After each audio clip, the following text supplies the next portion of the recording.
Let's turn over to meteorologist Rob Mayeda. I mean, it's still in the hundreds in some places at this point in the afternoon. And now as we move forward, Rob, we've got this concern with the wind. When are we going to start to see some relief, and just how serious is this concern?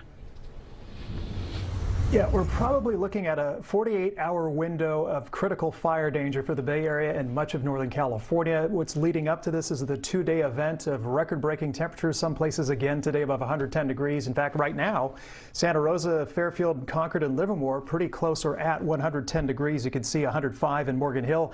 The other thing, obviously, is the smoke. Look at that view. San Francisco right now, the sea breeze is starting to pick up, but again, that was not fog, that's smoke moving into San Francisco. Out towards Walnut Creek, 107 degrees as the wind tries to pick up out of the west at 14. Similar temperature to the south into the Tri-Valley. Dublin, 107 degrees, close to 110 a bit earlier. And in San Jose, 99 degrees, the wind starting to pick up. And as we head towards tomorrow morning, we might see a patch or two of low clouds on the coast. But look how the morning temperatures again start off pretty warm. Not as warm as the mid-70s we had today, but mid to upper 60s inland. So even though the excessive heat warning will be allowed to expire at 9 o'clock tonight, look at our highs tomorrow. Still in the mid to upper 90s around San Jose. Hottest places tomorrow, still near 100 degrees. So it's not like we're getting a lot of relief. The wind will pick up. That will limit us from getting close to 110. But you can see inland still near 100 degrees out through the Tri-Valley, low 90s around Oakland. Peninsula temperatures also into the 90s. Keep in mind also in the upper left-hand portion of the screen, look at the humidity and the wind. That's the north wind humidity down to the teens across the peninsula and the inland East Bay, and North Bay humidity numbers below 20% with strong winds at times. That will be a major concern during the day tomorrow. So the worst of the air quality right now has been pushed inland a little bit towards the inland East Bay as the sea breeze has picked up. And here's a weather model that's now looking at the north wind impact on the smoke. You can see how the unhealthy air temporarily early tomorrow morning may get sent away from the Bay Area, then somewhat offshore. Then those north winds continue to bring in the smoke at times tomorrow. Now, speaking of the north wind, a wind advisory is up beginning 5 a.m. tomorrow morning for the North Bay through 11 o'clock tomorrow night.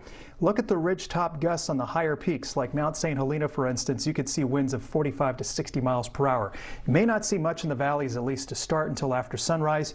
Again, the wind advisory up for the higher hills and the mountains of the North Bay. And you can see this map showing you the areas in purple there, where those stronger gusts will start to pick up, especially across the North Bay hills and at times along the Diablo Range and Santa Cruz Mountain. So that's the wind machine. High pressure to the north, area of low pressure, bringing snow to the Rockies. As that starts to move east and the high starts to weaken, notice the timestamp, Thursday and Friday, there comes the relief. We should see the transition back to more onshore winds and cooling. But in the meantime, we're looking at 24 to 36 hours of very dry and gusty conditions in the hills, and still hot temperatures inland. So you've had this record-breaking heat leading up to the red flag warning, that red flag warning carrying us into Wednesday, and then the temperatures do drop back into the 80s and low 90s by the weekend. So some relief will be on the way late in the week and heading into the weekend, but things we're expecting to get quite challenging, especially for the August lightning complex fires and others into the far North Bay, Lake County northward. Those are the areas that will see the strongest winds and lowest humidity numbers overnight tonight. Those are the ones we'll have to keep an eye on. Okay, thank you, Rob.